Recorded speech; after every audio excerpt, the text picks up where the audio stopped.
এটা একটা application MS word, এটা হচ্ছে ফটোশপ, দুটো আলাদা অ্যাপ্লিকেশন, ঠিক আছে? আচ্ছা একটা বলেন তো, এই কথা বলুন শুরু করুন। আমাদের দুটো অ্যাপ্লিকেশন, এমএস ওয়ার্ড রানিং আর কোনটা? ফটোশপ। আচ্ছা এই দুইটা ডেভেলপার তো নিশ্চয়ই আলাদা, অবশ্যই। আচ্ছা তো তারা একটা ডেভেলপ করার সময় আরেকটাকে চিনেও না, তো তাদের মধ্যে ডাটা শেয়ার করার কোনো সম্ভাবনা আছে? এমএস ওয়ার্ড কি কোনো ডাটা ফটোশপের সাথে শেয়ার করবে, বা ফটোশপ কোনো ডাটা এমএস ওয়ার্ডের সাথে শেয়ার করবে, এরকম ব্যাপার আছে কি? নরমাল কিভাবে হয়? যেমন স্যার ফটোশপে অনেক আরো কিছু অ্যাপ্লিকেশন আছে, ওরা নিজেদের মধ্যে অনেক ডেটা শেয়ার করে। না মানে ফটোশপ আর ওয়ার্ডের মধ্যে একটা এক্সাম্পল দেন, না স্যার, অথবা ওয়ার্ড আর এক্সেলের মতো দিতে পারেন, তো এটা তো একই ডেভেলপার, কিন্তু ওয়ার্ডের ডাটা এক্সেলে যায় না, বা এক্সেলের ডাটা ওয়ার্ডে আসে কি? আসে অনেক সময়। আসে? অ্যানসারটা আসে কেন আসে তা জানি না। মানে মানে কনফিউশন আছে যে আসে মনে হচ্ছে, আসে সেটা মনে হচ্ছে। সেটা বলেন, সেটা কোনটা? কেন আসে তা জানি না। মানে ধরেন আমি ওয়ার্ড থেকে একটা ডাটা কপি করে ফটোশপে পেস্ট করলাম, জি স্যার। তাহলে কি ডাটা শেয়ার হলো কি? না স্যার, এটা তো ডাটা শেয়ার না। কেন? আমি তো ওয়ার্ডের ডাটাটাই ফটোশপে দিলাম। ওটা তো স্যার, আমি তো- ইনপুটের মতো হয়ে গেছে ওটা। স্যার ওটা তো নতুন করে দেখতেছি, কপি পেস্ট করতেছে বলা যায়। মানে এমএস ওয়ার্ডের ডাটা যদি আমি কপি করে পেস্ট করি তাহলে কি হয় আসলে কেউ বলতে পারবে? স্যার এটা আগে মানে পিসি ক্লিপবোর্ডে যায়। আচ্ছা তার মানে আপনি কপি করলে এটা ক্লিপবোর্ডে যায়, তাই তো? জি স্যার, স্যার। ওখান থেকে তখন আচ্ছা ক্লিপবোর্ডটা কার অ্যাপ্লিকেশন? ওএস। আপনি যখন আবার পেস্ট করেন ক্লিপবোর্ড থেকে ডাটাটা ফটোশপ পেস্ট করেন। আলটিমেটলি ওয়ার্ড আর ফটোশপ কিন্তু কোনো ডাটা শেয়ার করছে না, কিন্তু দেখেন ওয়ার্ডের ডাটা ক্লিপবোর্ডে আনতে হচ্ছে, আবার এই ডাটাটাকেই ফটোশপে নিয়ে পেস্ট করতে হচ্ছে। তার মানে এই ক্লিপবোর্ড অ্যাপ্লিকেশনটা কিন্তু অবশ্যই এদের সাথে কি করতেছে বলেন তো, কন্টিনিউয়াস ডাটা শেয়ার করছে, ঠিক না? তার মানে অ্যাপ্লিকেশন কিন্তু নিজেদের মধ্যে শেয়ার করছে না। আরেকটা এক্সাম্পল দিই, যেমন ধরুন আপনি এমএস ওয়ার্ড থেকে কন্ট্রোল পি দিয়ে প্রিন্ট কমান্ড দিচ্ছেন, তাহলে প্রিন্ট কমান্ড দিলে কি হয়? ডাটা কি ডাইরেক্ট প্রিন্টারে যায়? কি হয় কেউ বলতে পারবে? স্যার কার্নেলের থ্রুতে ওই হার্ডওয়্যার অ্যাক্সেস করে। না, তাহলে এমএস ওয়ার্ড কি কার্নেলের থ্রুতে হার্ডওয়্যার অ্যাক্সেস করে প্রিন্ট করতে পারে? একটা মিডল মানে লেয়ার থাকে, ওই নামটা ভুলে গেছি স্যার, ওটা রিকোয়েস্ট করে ওইখান থেকে কার্নেল। তার মানে আপনার এমএস ওয়ার্ডে থেকে যদি কোনো কিছু আপনি প্রিন্ট করতে চান, অপারেটিং সিস্টেমের একটা কম্পোনেন্ট আছে, এই নাম, এটা নাম হচ্ছে ডেইমন প্রসেস। ডেইমন প্রসেস, এই প্রসেসটার নাম হচ্ছে মানে প্রিন্টার ডেইমন প্রসেস, প্রিন্টার ডেইমন প্রসেস। এটাকে আরেকটা নাম আছে স্পুলার, নাম শুনছেন কে জানি না। স্পুলার হচ্ছে আপনার যে অ্যাপ্লিকেশনটা প্রিন্ট করে, তাহলে কি করতে হবে? প্রসেস P1 যদি কোনো কিছু প্রিন্ট করতে চায়, তাকে এই স্পুলারের কাছে ডাটাটা হ্যান্ড ওভার করে দিতে হবে। দেখেন ভালো করে বুঝতে চেষ্টা করেন, P1 যদি প্রিন্ট করতে চায় কাকে হ্যান্ড ওভার করবে? এই স্পুলারের কাছে হ্যান্ড ওভার করবে। তাহলে স্পুলারের এরকম একটা কিউ আছে, এই যে এই প্রসেসটা, এটা কিন্তু ওএস এর প্রসেস। এই কিউতে এনে আমি ডাটা রেখে চলে যাবো, এই যে P1 তার ডাটাটা রেখে চলে যাবে। আচ্ছা P2 যদি প্রিন্ট করতে চায়, P2 কি করবে? এই কিউতে ডাটা এনে রেখে চলে যাবে। তার মানে আমি এই কিউতে আমার ডাটাগুলো ডাম্প করে করে চলে যাব, আর এই প্রিন্টার স্পুলার কি করবে? এই একটা একটা করে ডাটাকে শিফট করবে সিকোয়েন্সিয়ালি প্রিন্টারের কাছে পাস করতে থাকবে। তার মানে প্রিন্টিং করবে হচ্ছে এই অ্যাপ্লিকেশনটা, আমার কাজ কি? তার কাছে আমার ডাটাটা হ্যান্ড ওভার করে দেবে, ঠিক কিনা? একটু তো ক্লিয়ার? আচ্ছা এই ঘটনাটাই আমরা এখন একটু ডিটেলে দেখার চেষ্টা করি। এই যে এই ঘটনাটা বলবো। আচ্ছা এটা হচ্ছে আমাদের ওই যে স্পুলারের কিউটা, এই যে কিউটা। তো একটা কিউ মেনটেন করতে গেলে কয়টা ভ্যারিয়েবল লাগে কার মনে আছে? মানে একটা কিউ যদি, কিউতে কি হয়? কিউ তো ফিফো নাকি? তার মানে এক ক্লিক দিয়ে আমি ইনসার্ট করতে করতে যাবো, কিন্তু লাস্টেরটা কি আগে প্রিন্ট হয়? তাহলে স্ট্যাকের জন্য একটা হইলেই হয়, যে আমি রাখতে রাখতে উঠতেছি, আবার উপর থেকে প্রিন্ট করতে করতে নামতেছি, তাই তো? একটা ভ্যারিয়েবল দিলেই হয়। কিন্তু ফিফোতে ভ্যারিয়েবল লাগবে দুইটা। কিভাবে দুইটা লাগবে? যে আমি এই যে রেখে যাচ্ছি, তার মানে একটা ভ্যারিয়েবল কি করবে? এই সামনের দিকে আগাতে থাকবে, তাই তো? তাহলে এইটা হচ্ছে আমাদের আউট হচ্ছে পজিশন, এটা হচ্ছে আমাদের ইন পজিশন। ইন মানে কি? যেখানে আমি ডাটাটা রাখবো লেটেস্ট পজিশনটা, আর আউট মানে কি হবে? বের করবো। যেখান থেকে আমি ডাটা বের করবো, তার মানে প্রিন্ট হবে হচ্ছে আউট পজিশন থেকে, আর ডাটা ইনসার্ট হবে কোন পজিশনে? ইন পজিশনে। এইটুকু তো ক্লিয়ার? এটা কি বোঝা গেল কিনা? তার মানে আমি ডাটা রাখতে গেলে আমি ইনের ঘরে ডাটা রাখবো, রেখে কি এই ইনটাকে এখানে রাখা যাবে নাকি এক বাড়াই দিতে হবে? এটাকে এক ইনভেস্ট করতে হবে না, তাই তো? আচ্ছা, এখন এই ছবিটা একটু দেখেন। কিউতে কারেন্টলি ইনের ভ্যালু হচ্ছে 7, আউটের ভ্যালু 4। এটা মানে কি কে বলতে পারবে? ইনের ভ্যালু হচ্ছে 7 আর হচ্ছে আউটের ভ্যালু হচ্ছে 4। এটা মানে কি? তার মানে নতুন কোনো অ্যাপ্লিকেশন যদি তার কোনো ডাটা রাখতে চায় প্রিন্ট করার জন্য, তাকে এই ঘরে রাখতে হবে, ঠিক কি না? আর আউটের ভ্যালু 4 মানে কি? এখন এটা কি হচ্ছে? এখন প্রিন্ট হচ্ছে। তাহলে এখান থেকে আউট এক করে বাড়তে বাড়তে প্রিন্ট হতে আসবে। যখন ইন আর আউট সমান, তার মানে কি? তার মানে কিউ আবার এমটি, তাই তো? সিম্পল। তারপরে আবার নিচে গিয়ে আবার উপর উঠতে পারে যদি সার্কুলার কিউ হয়। সিম্পল হিসাব, ঠিক না? আচ্ছা, এখন আসেন এই যে প্রসেস এ, যেটা সে হচ্ছে এই মুহূর্তে রান করতেছে। আমি প্রসেস এর কোডটা একটু পাশে লিখি। এই যে প্রসেস এর কোডটা আমি পাশে লিখি।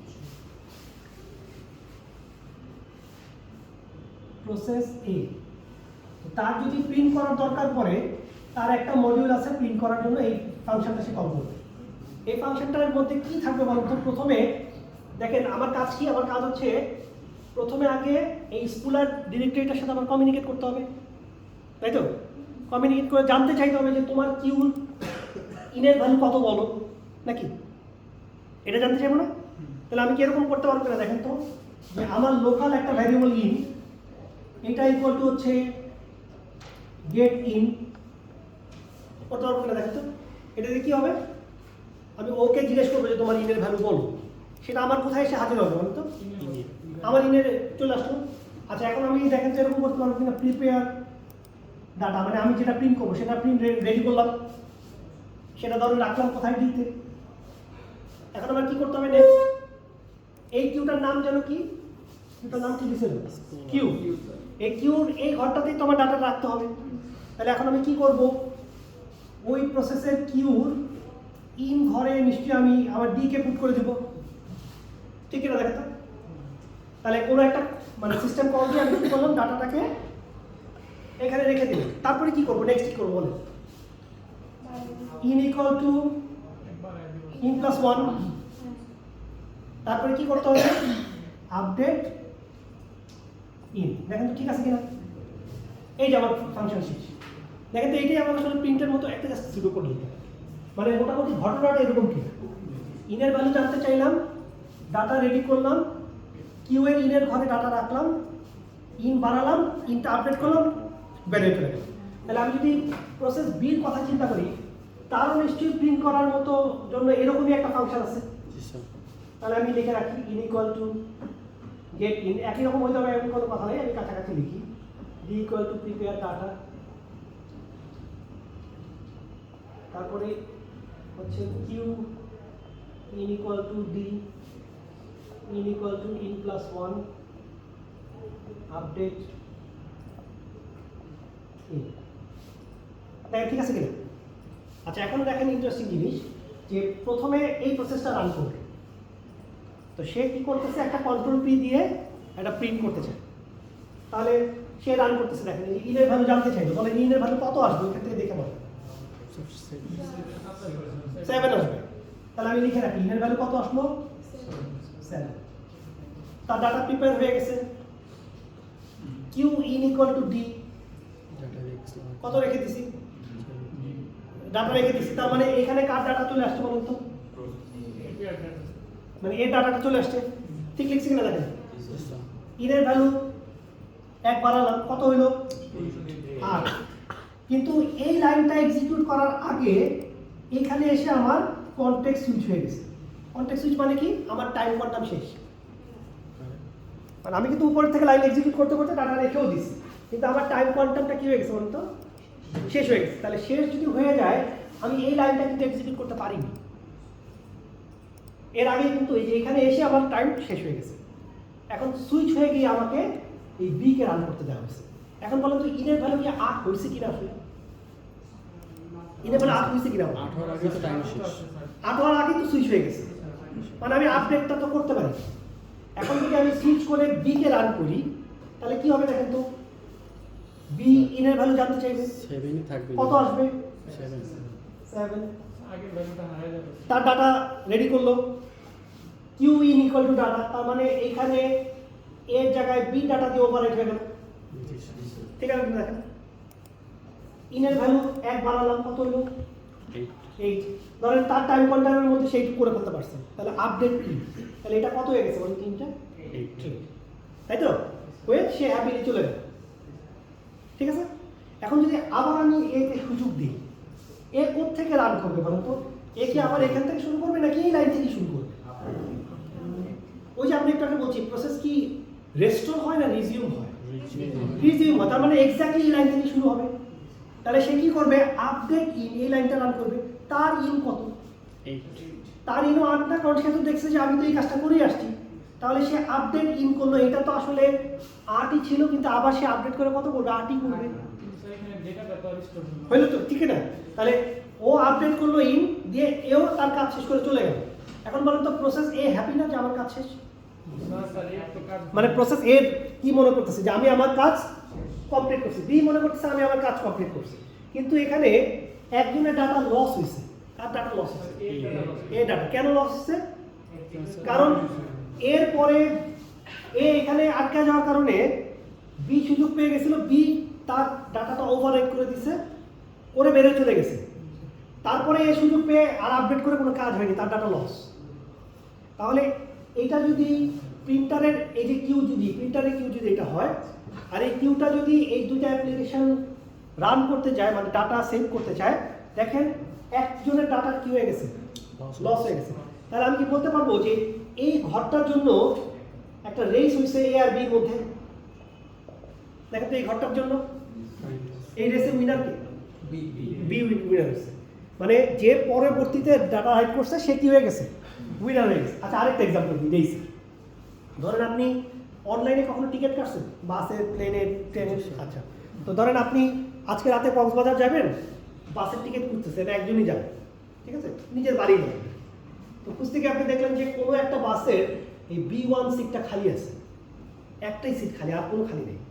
তো এই যে সিটটা খালি, এটা তো আর নিশ্চয়ই আমি একা দেখতেছি না, ওয়ার্ল্ডের যে কোনো জায়গা থেকে যে কেউ ওয়েবসাইট দেখতেছে সবাই এই সিটটাকে কি দেখছে, খালি দেখছে, ঠিক আছে। এখন ধরেন আপনার নাম কি জানো? নাইমুর। নাইমুর ধরেন এই টিকিটটা খালি দেখছে, আর আপনার নাম কি? দেওয়া আছে। দেলোয়ারও এই টিকিটটা খালি দেখছে।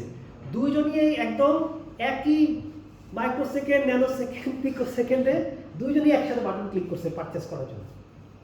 তো দুইজনের নামেই পারচেস উইন্ডো ওপেন হয়ে গেছে। এখন নাইমুর হচ্ছে বিকাশ দিয়ে পেমেন্ট করতেছে, আর দেলোয়ার হচ্ছে ভিসা কার্ড দিয়ে পেমেন্ট করতেছে। তো ভিসা কার্ডের ওই যে ভেরিফিকেশন হাবি যাবি একটু আসতে দেরি হচ্ছে, এই করতে করতে নাইমুরের টিকিট কাটা শেষ বিকাশ দিয়ে। তো নাইমুরের নামে টিকিট ইস্যু হয়ে গেছে, নাইমুর কিন্তু হ্যাপি যে আমি টিকিট পেয়ে গেছি। আর যেহেতু মাঝপথে কে আছে, দেলোয়ারের ট্রানজ্যাকশন মাঝপথে, তারও পেমেন্ট হয়ে গেছে কিন্তু জাস্ট শেষ হয়নি। তো কিছুক্ষণ পরে ভিসা কার্ডের পেমেন্টের এটা কমপ্লিট হয়ে গেল, দেলোয়ারের নামও কি হয়ে গেল, টিকিট ইস্যু হয়ে গেল। তাহলে এই টিকিট B1 নাইমুর এবং দেলোয়ারের নামে ইস্যু হয়ে গেছে। এখন যদি রাত্রেবেলা কক্সবাজার যাওয়ার বাসে আপনি চিন্তা করেন, মোটামুটি একটা মারামারি তো নিশ্চিত নাকি, কে যাবে আগে নাকি, কাকে যাইতে দিবেন আগে বলেন, একজনের ভাইয়া, কারে যাইতে দিবেন? না না, এই ভাই ওইটাই বললো হবে। না স্যার, কমপ্লিট প্রসেস যার শেষ হয়েছে সেই। তার মানে আপনি নিশ্চয়ই টাইম স্ট্যাম্প পাচ্ছেন যে কার ট্রানজ্যাকশনটা আগে শেষ হয়েছে। তাহলে যার ট্রানজ্যাকশন আগে শেষ হয়েছে আপনি কি করবেন, তাকেই বলবেন যে ভাই ওরে একটু যাইতে দেন, যেহেতু ওই যে কি জন্য নাইমুরের ট্রানজ্যাকশনটা আগে শেষ হয়ে গেছে, ও আগে যান। তো যদি এই বাস কোম্পানির এই যদি প্রোগ্রাম হয়, তার মানে প্রত্যেক দিনই নিশ্চয়ই এরকম রেস হবে, প্রত্যেক দিনই বিভিন্ন টিকিট মাল্টিপল লোক কাইকে ফেলবে, বা প্রত্যেক দিনই মারামারি থামাইতে হবে। এই বাসের ভবিষ্যৎ বেশি দিন আছে কিনা বলেন? বেশি দিন নাই। আচ্ছা, প্রিন্টারে আপনি প্রিন্ট কমান্ড দিচ্ছেন, মাঝে মধ্যে হয় না, কাজ কোনো সময় দেখা যায় আমার জায়গায় আরেকজনের প্রিন্ট হয়, মানে কাগজ দিয়ে আসছি আমি, প্রিন্ট দিচ্ছি তার আরেকজনেরটা, ঠিক আছে, এরকম হচ্ছে। তাহলে আপনি কি করবেন? এই অপারেটিং সিস্টেম বেশি দিন চলবে না। তাহলে এই যে রেস, যেটা এই রেসটা কি এক্সপেক্টেড কিনা, মানে ভালো কিনা, নাকি এমন কোনো মেকানিজম করা উচিত যাতে রেস না হয়? কি করা উচিত যেন রেস না হয়? তাহলে আমাদের এই রেসটা কেন হচ্ছে, যখনই একটা অ্যাপ্লিকেশন আরেকটা অ্যাপ্লিকেশনের সাথে ডাটা শেয়ার করতেছে তখনই কি হচ্ছে, রেস অ্যারেঞ্জ করার সম্ভাবনা হচ্ছে যে প্রসেস এ এর সাথে বি এবং সি দুজনেই প্রসেস বি এর সাথে ডাটা শেয়ার করার চেষ্টা করছে। কার ডাটা থাকলো, কারটা নষ্ট হয়ে গেল, রেস। একই টিকেট একাধিক ইউজার পারচেস করার চেষ্টা করছে, রেস। ঠিক আছে, তাহলে এই রেসটাকে আবার কি করতে হবে, অ্যাভয়েড করতে হবে। এখন ইন্টারেস্টিং জিনিস হচ্ছে যে যেহেতু আমরা বললাম অ্যাপ্লিকেশনরা নিজেদের সাথে তেমন কোনো ডাটা শেয়ার করে না, কিন্তু ওএস এর সাথে সারাক্ষণ কি করতে হয় বলুন তো, ডাটা শেয়ার করতে হয়। সেই জন্য রেসের সবচেয়ে বড় ভিকটিম কি, এর না হয় ডাটা লস হইল, কিন্তু এর ডাটা লসের কারণে ওএসটাকেই আপনি ডাম্প করতে পারেন, ঠিক কি না? তাহলে একটা অ্যাপ্লিকেশনের যতটা ক্ষতি ওএস ডেভেলপারের কি তার চেয়ে অনেক বেশি ক্ষতি। তো সেই জন্য রেস যাতে না হয় অপারেটিং সিস্টেমই আমাদেরকে কি করবে, রেস আটকানোর জন্য একটা সলিউশন দিয়ে দিবে। এই সলিউশনটা আমরা আবার লাকিলি আমাদের অন্য যে কোনো প্রবলেমে কি করতে পারবো, ইউজ করতে পারবো। ঠিক আছে, তাহলে আমরা এখন রেস কন্ডিশনের জন্য একটা সলিউশন আমরা দেখার চেষ্টা করবো। এইটুকু ক্লিয়ার করে দেখেন।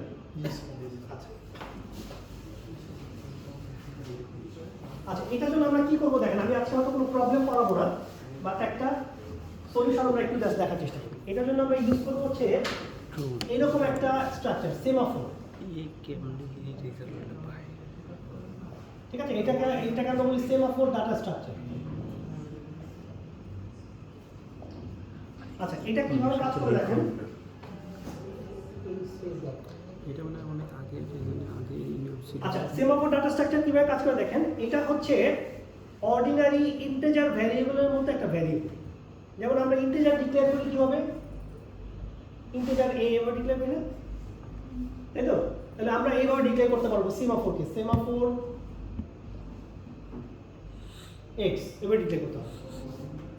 এটা একটা ইন্টিজারের মতো ভ্যারিয়েবল, কিন্তু এইটার যে ভ্যালু এটা কখনোই নেগেটিভ হতে পারবে না। এটা হচ্ছে প্রথম কথা।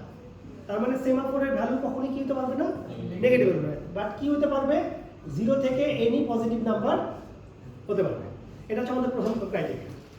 আচ্ছা, নাম্বার 2 হচ্ছে এই সেমাফোরের যখন আপনি ডিক্লেয়ার করবেন, ডিক্লেয়ার করার সময় আপনি এরকম এটাকে ভ্যালু দিয়ে ইনিশিয়ালাইজ করতে পারবেন, কিন্তু পরবর্তীতে আর কখনো এরকম লেখা যাবে না x = 5, এটা লেখা যাবে না। তার মানে সেমাফোরকে কোনো ধরনের অ্যাসাইন করা যাবে না, বুঝতে পারছি? অ্যাসাইন করা যাবে না।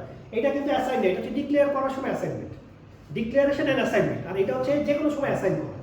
আমরা এরকম x এর ভ্যালু 5, কখনো 7, 8 এগুলো করতে পারবো না। একবারে ডিক্লেয়ার করার সময় আমি যা বলবো ওইটাই তার ভ্যালু।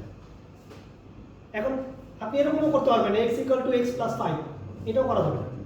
তার মানে সেমাফোরের উপরে যোগ বিয়োগ গুণ ভাগ কোনো কিছু কি করা যাবে না, অ্যাপ্লাই করা যাবে। তাহলে কি অ্যাপ্লাই করা যাবে, অ্যাপ্লাই করা যাবে মাত্র এই দুইটা ফাংশন, একটা হচ্ছে up(x), একটা হচ্ছে down(x). ঠিক আছে, এই up(x) মানে হচ্ছে ইকুইভ্যালেন্ট হচ্ছে x = x + 1, আর এই down(x) এর ইকুইভ্যালেন্ট কি হবে তাহলে x = x - 1।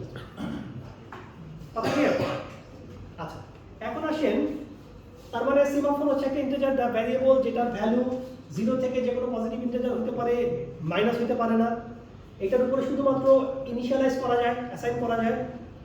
আর এটাকে আমরা কি করতে পারি, সরি এটা অ্যাসাইন আসলে, এটা ইনিশিয়ালাইজ করা যায়, ইনিশিয়ালাইজ করা যায়। আর এটার উপর শুধু দুইটা অ্যাপ্লিকেশন করা যায়, আপ আর ডাউন। তাহলে দেখেন, আমরা ধরেন এই যে আমাদের প্রসেস এর প্রিন্টিং এর যে কনসেপ্টটা, ঠিক আছে, এইটা আমরা কিভাবে লিখবো দেখেন। ওই যে প্রিন্টার কিউর জন্য আমরা কি লিখি, এটা মুছে দিই।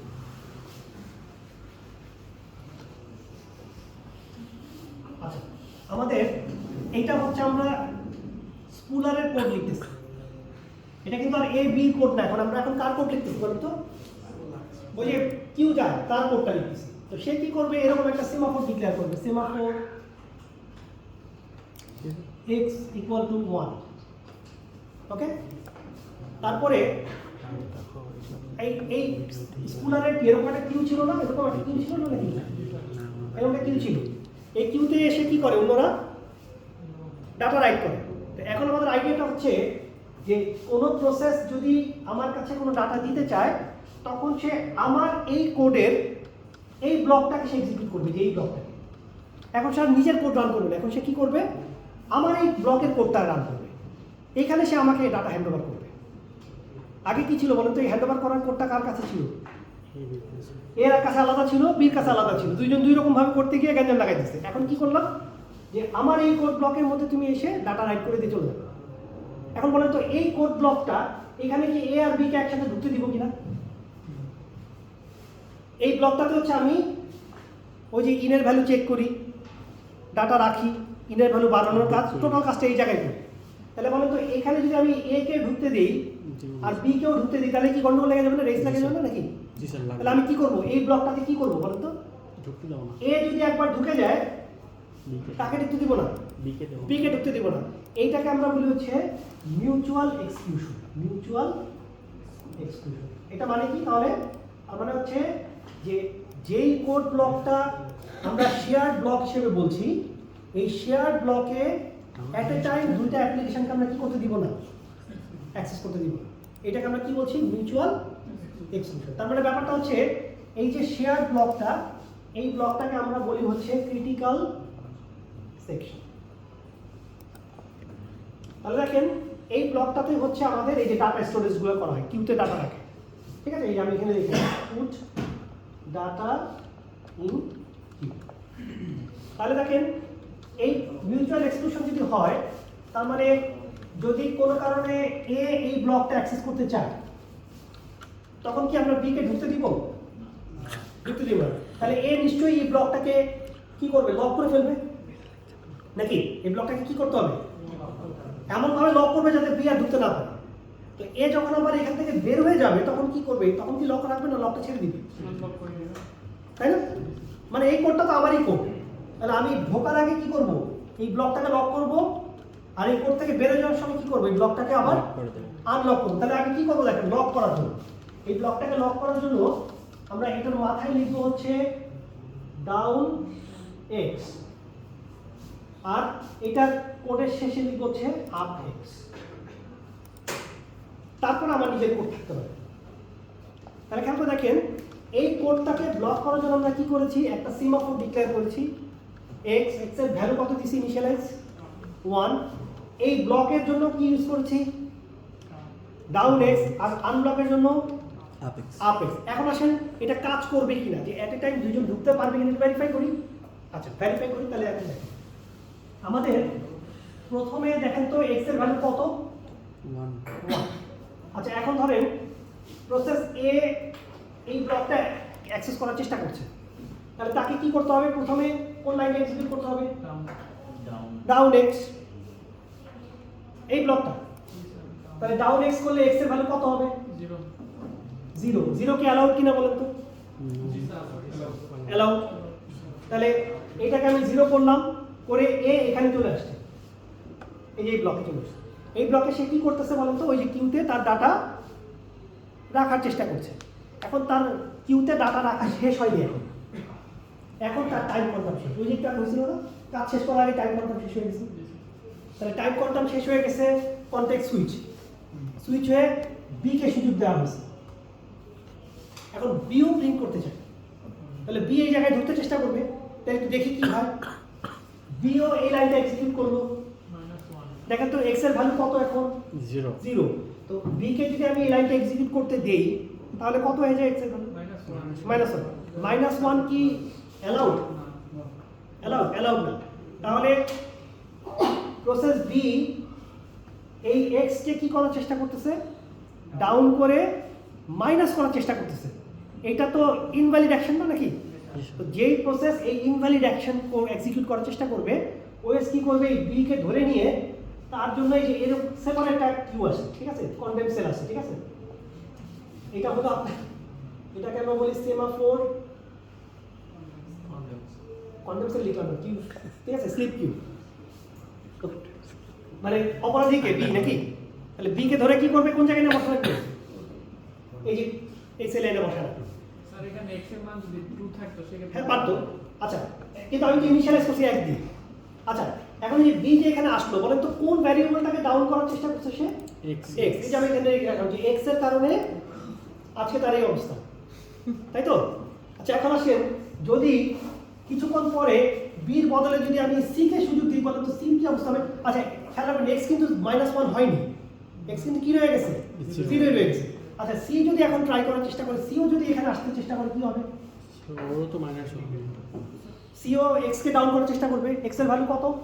0 -1 এক্স এর ভ্যালু 0, -1 কি অ্যালাউড? না অ্যালাউড না, তাহলে সি কি অবস্থা? কিন্তু চলে যাবে সিও এই জায়গায় এসে বসে থাকবে কার কারণে? এক্স এর কারণে। এইটুকু তো ক্লিয়ার নাকি? তাহলে এই দুইটা প্রসেস এখানে আসছে কারণ তারা দুইজনই সেমাফোরকে -1 করার চেষ্টা করছে, তার মানে কেউ ভিতরে ঢুকতে পারে না। এখন আবার তো নিশ্চয়ই এ সুযোগ পাবে কোনো না কোনো সময়, সুযোগ পেয়ে সে তার কাজ শেষ করবে, ডাটা রাখা শেষ, ইনের ভ্যালু 1 বাড়ানো শেষ, যাওয়ার সময় সে কি করবে? আপ করা আপ এক্স, এক্স এর ভ্যালু কত হবে? আপ হয়ে 1 হবে। এখন দেখেন যখনই এক্স এর ভ্যালু 1 হলো, এটাকে আবার কয়বার ডাউন করা সম্ভব? একবার কয়বার ডাউন করা সম্ভব? একবার। এইটার কারণে কারা আছে এই সেলে? বিসি বি আর সি। তাহলে দুজনকে কি ওয়েক আপ করে দিব? এরা কিন্তু এখানে আসতে মনে রাখবেন, এটাকে আমি কি বলেছি? Sleep Q. তার মানে এই দুইটা প্রসেস কিন্তু আর সুযোগই পাবে না কখনো। এরা কখন সুযোগ পাবে? যখন আবার সেমাফোরকে ডাউন করা যাবে। এখন কি সেমাফোরকে ডাউন করা সম্ভব কিনা দেখা জি স্যার, তাহলে এই দুজনের মধ্যে কয়জনকে আমি ওয়েক আপ করবো? একজন একজনকে। কাকে ওয়েক আপ করবো? যে আগে এসছে, এটা তো বলা যাবে না যে আগে আসছে। আমার যদি শর্টেজ জব ফার্স্ট অ্যালগরিদম হয়, আমার যদি প্রায়োরিটি শিডিউলিং হয়, তাহলে আরেকজন হতে পারে না? তার মানে এই দুজনের মধ্যে যে কোনো একজন ওয়েক আপ হবে। কে ওয়েক আপ হবে ডিপেন্ড করবে কার উপরে? আমার শিডিউলিং অ্যালগরিদমের উপরে। তাহলে আমি ধরেন এটাকে এই যে সি কে ওয়েক আপ করলাম, তাহলে সি কে যদি ওয়েক আপ করি তাহলে নিশ্চয়ই সি এখান থেকে সুযোগ পাবে। তাহলে বলেন এই যে ডাউন এক্স, এখন এক্স এর ভ্যালু কত? 0 না এখন One. এখন 1। এটাকে কি ডাউন করা যাবে কিনা? যাবে তাহলে ডাউন করলে এটা আবার কত হয়ে যাবে? 0 0। এবার এখানে কে ঢুকলো তাহলে? C C. তো যতক্ষণ সি এখানে আছে ততক্ষণ যদি এখানে ডি ট্রাই করে, ই ট্রাই করে, তাদের কি পরিণত হবে? সবাই এইখানে এসে বসতে হবে, সি তো নাই এখানে। তাহলে ডি এবং ইও কিন্তু এখানে চলে আসবে। তার মানে দেখেন তো কোনোভাবে এই ব্লকটা থেকে একজনের বেশি যাচ্ছে কিন্তু বুঝতে পারতেছি কিনা? বুঝতে পারতেছি না। তাহলে একজন কাজ শেষ করে বের হয়ে না যাওয়া পর্যন্ত আমরা কি করতে পারবো না? অন্য প্রসেসকে ঢুকতে দিব না। এটাকে যেন আমরা কি বলি? Mutual exclusion. স্যার আপ করার আগে যদি টাইম কোয়ান্টাম শেষ হ্যাঁ, টাইম কোয়ান্টাম শেষ হয়ে গেলে এ তো ধরেন এখন কি আছে ভিতরে? এখন কি আছে? সি। সি ধরেন এখান থেকে বেরোনোর আগে যদি টাইম কোয়ান্টাম শেষ হয়ে যায় তাহলে তারপরেই তো ডি আর ই ট্রাই করছে, কিন্তু দুজনে একজন কি ঢুকতে পারছে? কিন্তু চলে যাবে এই যে কিউতে বসে আছে। সি যখন আবার সুযোগ পেয়ে, যখন সি তো আর এখানে নাই, সি তো রানিং, সি যখন সুযোগ পেয়ে আবার কাজ শেষ করে এই লাইনটা এক্সিকিউট করে বের হয়ে যাবে, তখনই কেবলমাত্র কি হবে? এই দুজন বা এই যে এই তিনজনের মধ্যে যে কোনো একজন আবার কি হবে? ওয়েক আপ হবে। এখন বলতে পারেন যে স্যার তাহলে একজনের কারণে তো সবাই আটকে যাবে, কিন্তু রেস তো আমি অ্যালাউ করতে পারবো না। মানে এমন করা যাবে না যে সবাইকে একসাথে সুযোগ দিয়ে দিই, তাহলে তো ওই যে এক টিকিট তিনজন কেটে ফেলবে, একই ঘরে তিনজন টাকা ওভাররাইড করবে, কার্ডটা থাকবে কে জানে, আগের জন্য থাকতে পারে পরে। ওই যে আমরা কি দেখতাম টিকিট কাটার সময় সাকসেসফুল কে হয়েছিল? যে আগে টিকিট কাটছে। আর এখানে রাইড করার সময় কে সাকসেসফুল হয়েছিল? যে পরে রাইড করছে। তাহলে কোনো সময় আগে যে রাইড করে সে উইনার হয়, কোনো সময় পরে যে রাইড করে সে কি উইনার হয়। তাহলে আলটিমেটলি তো ডাটা লস হচ্ছে। আমরা কি ডাটা লসটা কোনোভাবেই অ্যালাউ করতে চাচ্ছি না, সেই জন্য অবশ্যই মিউচুয়াল এক্সক্লুশন অ্যালাউ করতে হবে। মানে ওয়েট করতে হইলেও অ্যাট এ টাইম দুইটা প্রসেসকে কি করা যাবে না, একই ব্লকে অ্যাক্সেস করতে দেওয়া যাবে না। একটু ক্লিয়ার কিনা? তাহলে এই সেমাফোর 1 কে ডিক্লেয়ার করার কারণে কি হলো? আমার এখানে মিউচুয়াল এক্সক্লুশনটা আমরা করতে পারছি। একটু ক্লিয়ার কিনা বলেন? তাহলে এই ব্লকটাতে অ্যাট এ টাইম কি দুজন ঢুকতে পারছে? পারছে না। এখন আমি আপনাদেরকে যদি একটা প্রশ্ন করি যে ধরেন যে এই ব্লকটাতে না হয়, এই ব্লকটার নাম যেন কি ছিল? Critical section. ক্রিটিক্যাল সেকশন কেন? মানে এখানে ঢুকলে ডাটা লসের বিপদ আছে, একাধিক ঢুকলে। তা আমি যদি বলি যে না এটা ক্রিটিক্যাল সেকশন না, এটা একটা ডাটাবেস, এটা একটা ডাটাবেস। এই ডাটাবেসে আমরা শুধু রিড করতে পারি, রাইট টাইপ কিছু করি না, ঠিক আছে? কিন্তু রিড করতে গেলেও যেমন ধরেন ওই যে আপনারা এসএসসি এইচএসসি রেজাল্টের পরে কি হয়? সবাই হুড় করে ওয়েবসাইটে ঢুকে না, নিজের রোল নাম্বার দিয়ে দেখার চেষ্টা করে। তো 5 লাখ ইউজার যখন একসাথে দেখার চেষ্টা করে, 5 লাখ ইউজারকে কি এট এ টাইম আউটপুট দেওয়া সম্ভব? কারণ আমার তো সার্ভারের একটা লিমিটেশন আছে। তো ধরেন আমি বলে দিলাম যে এই ডাটাবেসে রিড করতে পারলেও সবাইকে রিড করতে দেওয়া সম্ভব একসাথে, কারণ রিড তো খুব একটা প্রবলেমেটিক কিছু না, তাই না? সবাইকে চাইলে রিড করতে জানি, কিন্তু আমার যেহেতু সার্ভারের একটা রেস্ট্রিকশন আছে, আমি অ্যাট এ টাইম 5 জনের বেশি এই সিস্টেমটাকে রিড করতে দিব না। তো তো রিড করার চেষ্টা করতে পারে 1 লক্ষ, কিন্তু আমি সর্বোচ্চ কয়জনকে অ্যালাউ করবো? 5 জন। 5 জনকে। এখন আমি কি করবো তাহলে বলুন? স্যার ইনিশিয়ালাইজেশন X এর মান 5 করে দেব। তার মানে দেখেন কত সোজা, এটাকে খালি কি করে দিব? 5 করে দিব। তাহলে কি হবে বলেন তো? এ ঢুকতে পারবে কিনা? পারবে। এ ঢুকলে x এর ভ্যালু কত হবে? 4। তাহলে এই যে এ ঢুকে গেল। বি ঢুকতে পারবে কিনা দেখেন তো? এটাকে কি ডাউন করা সম্ভব কিনা 4 কে? ডাউন করলে কত হবে? 3। এই যে বি ঢুকে গেল। সি পারবে? জি স্যার। এটাকে ডাউন করে কত হবে? সি চলে আসলো। ডি 1 করলো, এই যে ডি চলে আসলো। ই 1 থেকে 0 করলো, ই চলে আসলো। বাট এফ পারবে কিনা বলুন তো? এফ পারবে না। তাহলে এফ জি যদি ট্রাই করে তাদেরকে কি অবস্থা হবে? তারা এই যে ভ্যারিয়েবল তখন এই যে এক্স এর জন্য তারা এখানে চলে আসবে। এখন বলেন তো এখান থেকে যদি ডি চলে যায় আর ই সি চলে যায়, তাহলে ডি যাওয়ার সময় এটা আপ করবে, এটা কত হয়ে যাবে? 1। সি যাওয়ার সময় আপ করবে 2। দেখেন তো এখন কয়জনকে ওয়েক আপ করা সম্ভব? ভ্যারিয়েবলের ভ্যালু যদি 2, তখন আমরা কি করতে পারবো? এখান থেকে 2 জনকে ওয়েক আপ করতে পারবো। তাহলে সেমাফোরকে যতবার ডাউন করা যায় অতগুলো ভ্যারিয়েবলই কি প্রসেস কি হবে? এখান থেকে আবার রিড করতে হবে। রিলিজ পাবো। ঠিক আছে, কথা বোঝা গেছে? তাহলে এই হচ্ছে আমাদের সিম্পল প্রসেস, যেটা দিয়ে আমরা লক এবং আনলক করতে পারছি।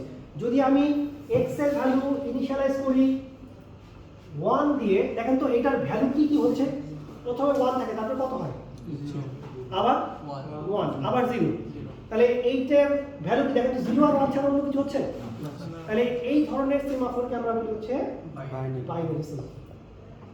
তাহলে বাইনারি সেমাফোরের কাজ হচ্ছে এই যে এক্সক্লুসিভ লক করা, একজনের বেশি ঢুকতে পারবে না, মিউচুয়াল এক্সক্লুশন। সেজন্য আমরা অনেক সময় এই এক্স না লিখে এখানে লিখি সেমাফোর মিউটেক্স, মানে মিউচুয়াল এক্সক্লুশন। ভ্যারিয়েবলের নামই কি দিয়ে দিই? মিউটেক্স। তার মানে এটা দিয়ে আমি যখন ইনিশিয়ালাইজ করব 1 দিয়ে, আমি এনশিওর করতে চাচ্ছি এই ব্লকটাতে একজনের বেশি ঢুকতে পারবে না। আর যদি আমি এটাকে ইনিশিয়ালাইজ করি একের জায়গায় 10 দিয়ে, তার মানে 10 জন একসাথে ঢুকতে পারবে। বুঝতে পারছি কিনা দেখেন? ঠিক আছে? আচ্ছা, তাহলে এই যে সেমাফোরের আমরা কনসেপ্টটা বুঝালাম, এটা দিয়ে আমরা আগামী ক্লাস, আজকে আর দেখাবো না, আগামী ক্লাসে আমরা একটা এক্সাম্পল দেখবো, আর 2টা এক্সাম্পল আমাদের বাড়ির কাছ থাকবে। ঠিক আছে? একটা দেখবো, 2টা আসতে বলবো। ঠিক আছে? পরে দিলাম।